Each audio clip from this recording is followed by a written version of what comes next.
Bonjour, je suis très heureux de participer au colloque Art en résidence pour présenter la villa Saint-Louis Ndar à Saint-Louis du Sénégal, villa qui existe depuis un an déjà, qui a été inaugurée en juin 2019, qui a été décidée en tant que projet présidentiel en 2018. C'est une résidence pluridisciplinaire d'artistes et de chercheurs qui doivent proposer des projets en lien avec les problématiques locales, régionale ou bien même sous-régionale. Saint-Louis est une ville qui est inscrite au patrimoine de l'UNESCO, donc les questions patrimoniales nous concernent, mais également les questions environnementales. L'érosion côtière touche la ville de Saint-Louis et le Sénégal. L'agriculture est un domaine important, l'art en général, la création, l'artisanat, et différents domaines de recherche, la spiritualité et enfin les questions géopolitiques. Cette ville-là est tournée vers l'Afrique, vers la création contemporaine africaine, mais également vers la France et plus largement vers la francophonie.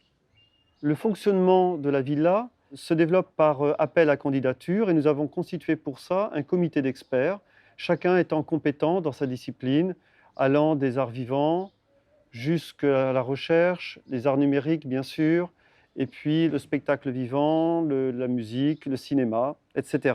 Plus des 2 tiers des résidents sont sélectionnés par le comité des experts. Pour ces premiers résidents, il y a une prise en charge du transport international, mais également ils ont des per diem et il y a un accompagnement lors de la résidence. Un peu moins d'1 tiers des résidents est sélectionné dans le cadre de partenariats avec des institutions culturelles, avec les collectivités territoriales. C'est le cas notamment avec la ville de Lille, mais également d'autres collectivités territoriales, avec d'autres institutions culturelles. Le financement de la villa est hybride. Le poste finance une grande partie des projets sélectionnés par le comité de sélection. L'Institut français de Paris nous a soutenus par 3 fois dans la création de cette villa. Nous avons un financement privé fait de sponsors, de mécénats, avec les entreprises locales notamment, et puis avec les acteurs culturels.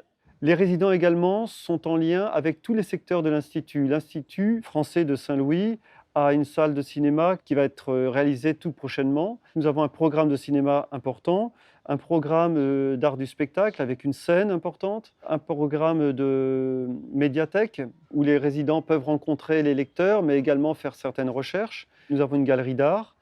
Les résidences à l'Institut durent entre 1 et 3 mois. Au minimum 1 mois, ce qui leur permet d'inscrire leur projet dans la durée, et jusqu'à 3 mois, ce qui permet vraiment de développer un projet d'envergure. Nous avons nommé un coordinateur de la villa qui s'appelle Victor Faye, qui travaille donc à l'Institut depuis 2 ans maintenant et qui accompagne les résidents. Parce que le travail de médiation est un point essentiel dans la villa, dans le choix que nous faisons des résidents. C'est aussi une des raisons pour lesquelles les résidents doivent avoir un niveau de français suffisant pour pouvoir communiquer avec les populations locales. Cette médiation se fait de différentes manières, avec le grand public, lors de conférences qui sont données. Ça a été le cas lorsque nous avons reçu Souleymane Bachir Diagne, le philosophe qui a mobilisé vraiment des populations très importantes. Mais nous faisons aussi un accompagnement d'artistes locaux. Lorsqu'un résident, par exemple photographe ou peintre ou documentariste, peut accompagner un artiste local, cet artiste-là peut aussi devenir son assistant lorsque le résident a des recherches à faire sur Saint-Louis. La Villa Saint-Louis Ndar travaille avec toutes les institutions culturelles et de recherche de Saint-Louis. C'est le cas du CRDS, le Centre régional de documentation de Saint-Louis, mais également le musée de la photographie, le MUFO, le Centre culturel régional également, qui lui dépend du ministère de la Culture sénégalais et qui est un point très important pour toutes les démarches que nous devons faire, la mairie, l'inspection d'académie de la région de Saint-Louis et plus largement d'autres régions si le résident se rend dans ces régions, et puis les associations culturelles, les associations sur l'environnement. Le prochain appel à candidature va paraître cet été. Bien sûr, nous attendons beaucoup de candidatures qui seront remises au comité de sélection, lequel se réunira cet automne pour annoncer les lauréats. Nous espérons avoir un grand nombre de candidatures de France, bien sûr, du monde francophone, mais aussi d'Afrique, de la part des Africains de la création contemporaine.